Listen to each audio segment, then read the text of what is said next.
howling shadows in the heart of the dense, uncharted wilderness of the north.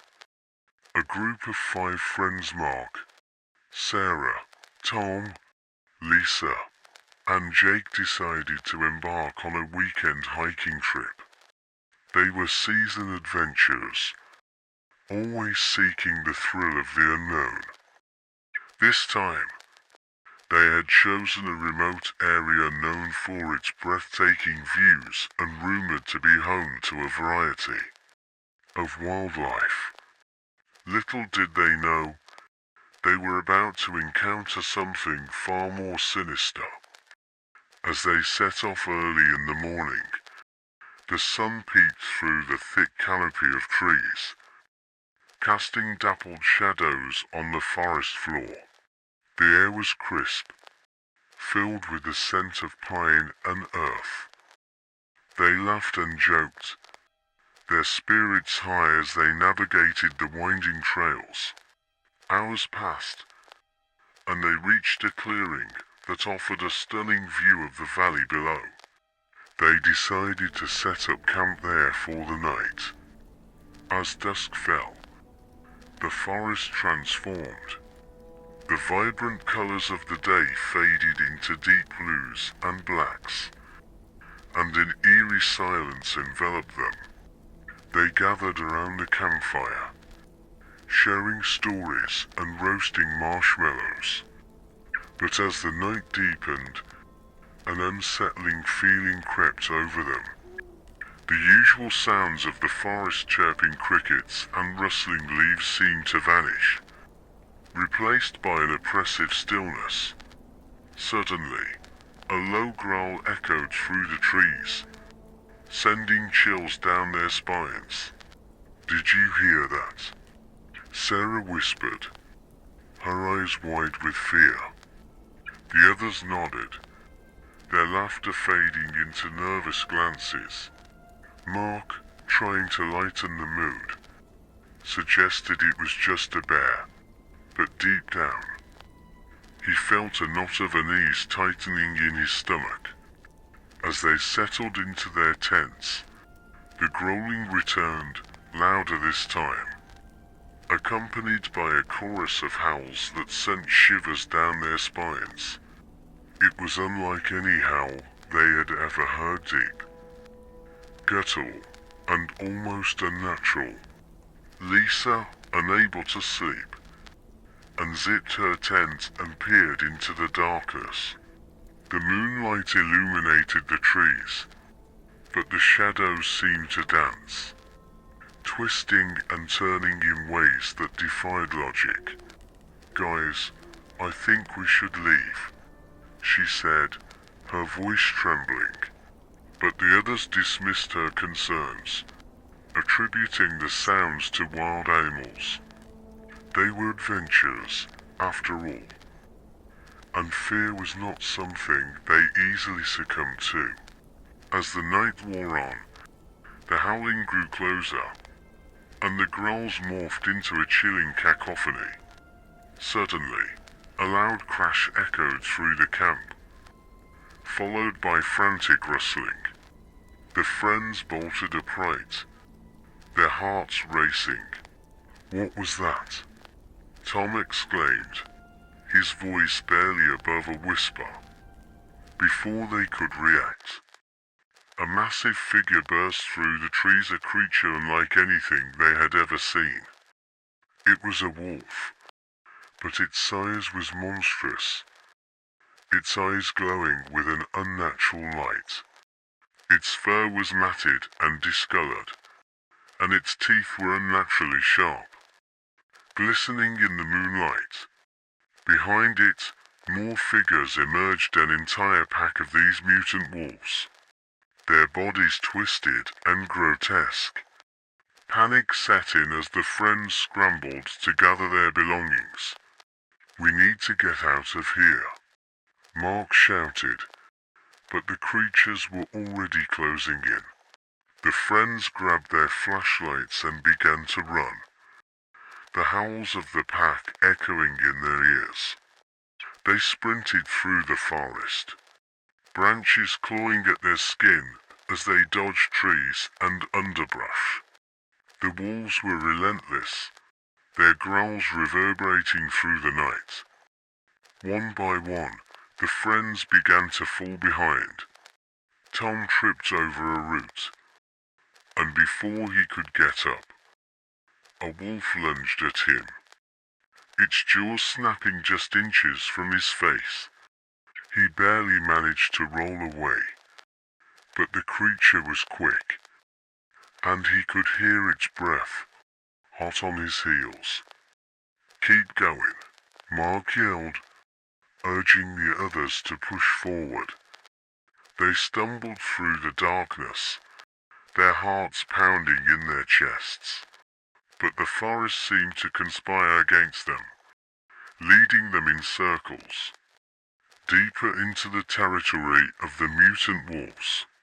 After what felt like hours of running, they finally found a small cave, hidden behind a thicket. "In here," Sarah shouted, and they all squeezed inside, panting and terrified. The cave was dark and damp, but it offered a momentary refuge.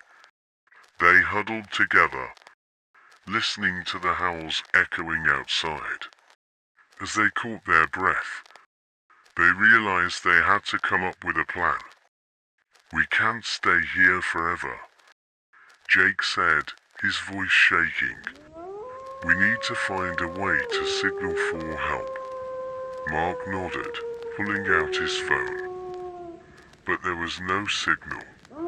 "We have to wait until morning," he said reluctantly.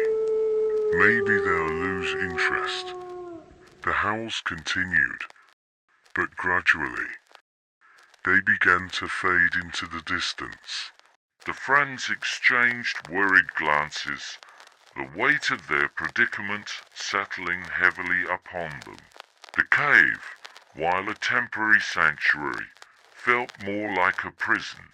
Shadows danced on the walls, and the sound of dripping water echoed ominously, amplifying their anxiety. As the hours dragged on, Lisa, unable to bear the silence, whispered, "What do you think those things are?" They looked wrong. Her voice trembled, and the others nodded in agreement. Haunted by the memory of the grotesque wolves, Mark, trying to maintain a semblance of hope, replied, "Maybe they're just a pack of wild animals that have adapted to survive in this harsh environment. We'll figure this out in the morning." But even he struggled to convince himself. Suddenly, a faint sound broke the stillness, a soft scratching at the entrance of the cave. The friends froze, their hearts racing. The scratching grew louder, accompanied by low growls that sent chills down their spines. "What if they found us?" Tom whispered, his eyes wide with fear. "Shh," Sarah hissed, pressing her finger to her lips. They all held their breath, straining to listen. The scratching stopped, replaced by a low whimpering. It was a sound that didn't belong to the monstrous wolves outside. Cautiously, Mark crept toward the entrance, peering into the darkness. To his surprise, he saw a small, trembling figure of wolf pup, no older than a few months. Its fur was matted and dirty, and it looked up at him with wide, pleading eyes. "Guys, it's just a pup," he exclaimed, relief flooding through him. "But what if its pack is nearby?" Lisa warned, her voice barely above a whisper. "We can't risk it." Mark knelt down, his heart softening at the sight of the frightened creature. "We can't just leave it here. It's alone and scared." The others exchanged uncertain glances, but the pup's whimpering tugged at their hearts. After a moment of hesitation, they decided to let the pup in.